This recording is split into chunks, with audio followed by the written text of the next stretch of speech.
शेख उल इस्लाम कहते हैं कि तौहीद के अंबिया के जो दुश्मन पहले भी होते थे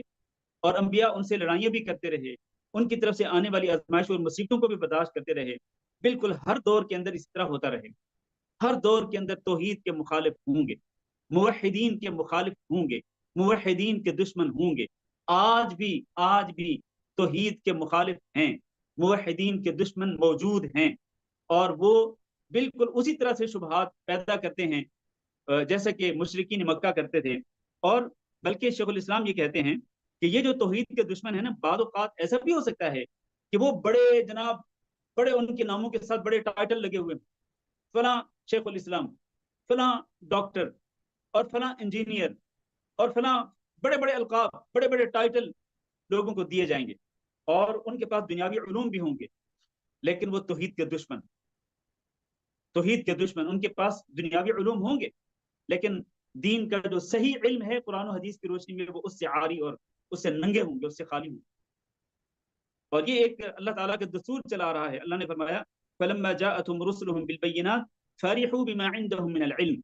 जब ये जो रसूलों के जो दुश्मन थे ना, जब रसूल उनके पास अल्लाह ताला की तरफ से निशानियां लेके आए, दलाइल और बराहीन लेके आए,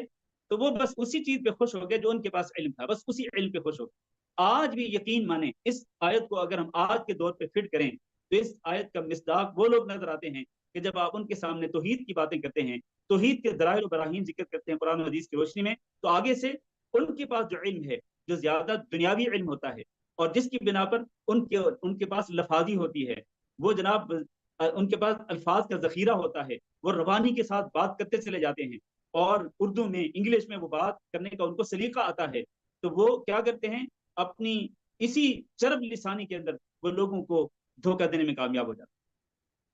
हैं। बिल्कुल वही सूरत हाल है जो कि अंबिया अलैहिस्सलाम के साथ होती। अंबिया के जो दुश्मन होते थे, तौहीद के जो दुश्मन होते थे, उनके अंदर भी चरब लिसानी पाई जाती थी, उनके अंदर भी ये शुबहात पाए जाते थे, उनके अंदर भी उलूम पाए जाते थे, जैसे कि आज भी मुवहिदीन के जो मुखालिफ और दुश्मन हैं, उनके पास मौजूद हैं उलूम, और उन्हीं उलूम की बिना पर, चरब लिसानी की बिना पर, वो शुबहात पैदा करके उन शुबहात को फैलाने में कामयाब हो जाते हैं। तो इससे भी इंसान को मुतनब्बे रहना चाहिए, इससे इंसान को खबरदार रहना चाहिए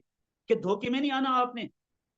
मुवहिदीन तौहीद के और मुवहिदीन के जो मुखालिफीन हैं, जो शिरक करते हैं, शिरकिया अमाल की तरफ दावत देते हैं, शिरक को फैलाते हैं और शुबहात पैदा करते हैं, उनसे आप अलर्ट रहें, खबरदार रहें। ये बहुत बड़ी बात है जो शेखुल इस्लाम ने यहाँ पर जिक्र की। आज के दौर में हमें अलर्ट रहना होगा, और हर दौर में ही अलर्ट रहना चाहिए, खबरदार रहना चाहिए इंसान को। और इंसान को अकीदत तौहीद जो है वो मजबूती से थाम के रखना चाहिए। कहीं ऐसा ना हो कि लोगों के शुबहात के फितने के अंदर इंसान मुब्तला होकर, कहीं ऐसा ना हो कि उसके हाथ से अकीदत तौहीद निकल जाए। और अल्लाह ना करे अगर अकीदत तौहीद निकल गया, तो इससे बड़ी बदबख्ती और इससे बड़ी महरूमी कोई नहीं हो सकती।